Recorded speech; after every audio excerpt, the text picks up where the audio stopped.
अगरवा धाम में 10 नवंबर को 41वां विशाल वार्षिक मेला लगेगा, जो हर साल वार्षिक मेला लगता है, जिसमें देश के कोने कोने से लाखों लोग उस मेले में भाग लेंगे। और अगरवा धाम के अंदर आप लोगों के सहयोग से, जनता के सहयोग से करोड़ों रुपए की लागत से विकास कार्य हो रहे हैं। यहाँ तक कि महाराजा अग्रसेन जी के नाम पर 30 करोड़ की लागत से 2 म्यूजियम बनाए हैं। 1 करोड़ रुपए की लागत से वहाँ पर 1300 सीटिंग का बैठने का एक ऑडिटोरियम का निर्माण कंप्लीट हो चुका है। उसके अलावा करोड़ों रुपए की लागत से अनेकों विकास कार्य व सुंदरीकरण हो रहे हैं। जहाँ तक कि अगरवा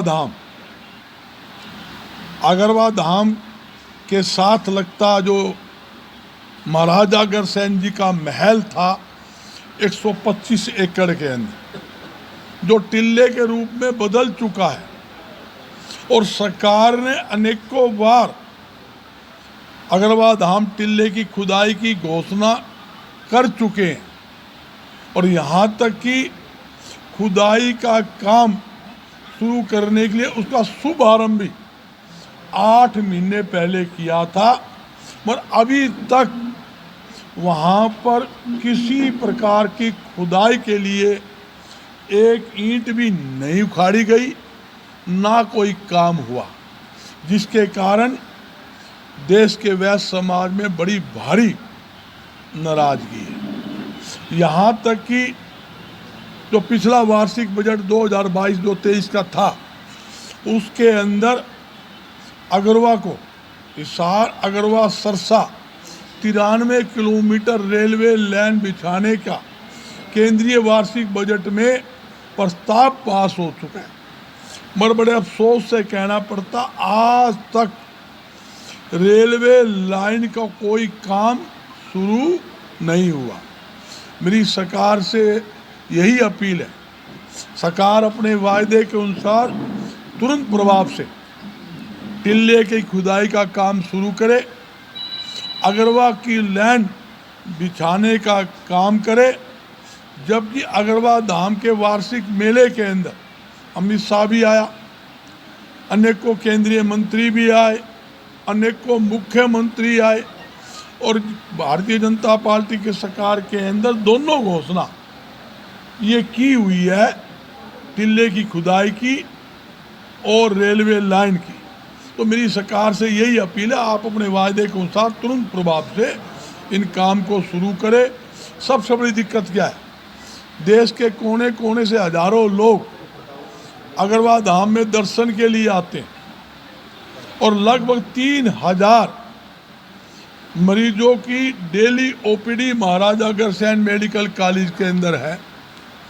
जनता को अगरवा के अंदर आने में कितनी भारी तकलीफों का सामना करना पड़ता है, ये जनता से पूछिए या हमसे पूछिए।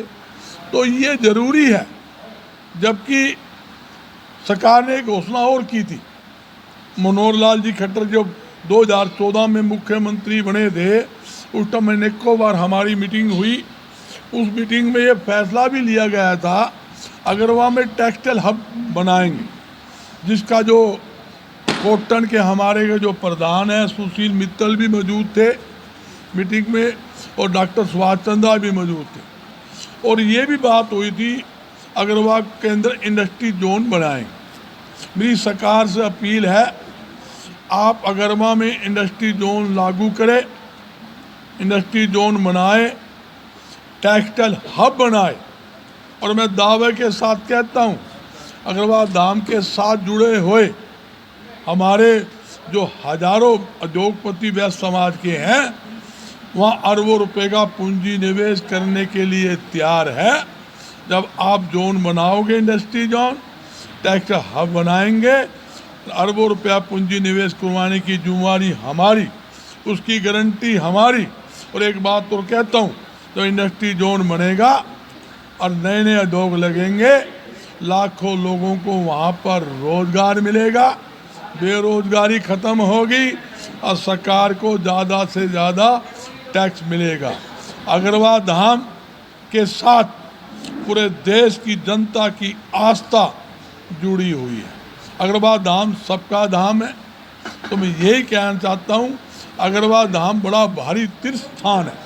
और उसके अलावा एक बात और भी है, मैं एक सरकार से मांग और करता हूँ, अग्रवाल को पर्यटन स्थल बनाने की भी सरकार को घोषणा करनी चाहिए, ताकि दूर दूर से आने वाले यात्रियों को पता लगे भी अग्रवाल जो है वो धर्म नगरी है, महाराजा अग्रसेन जी की राजधानी थी। तो इसलिए जनता की आस्था, वैश्य समाज की आस्था अग्रवाल धाम के साथ पूरी तरह से जुड़ी हुई।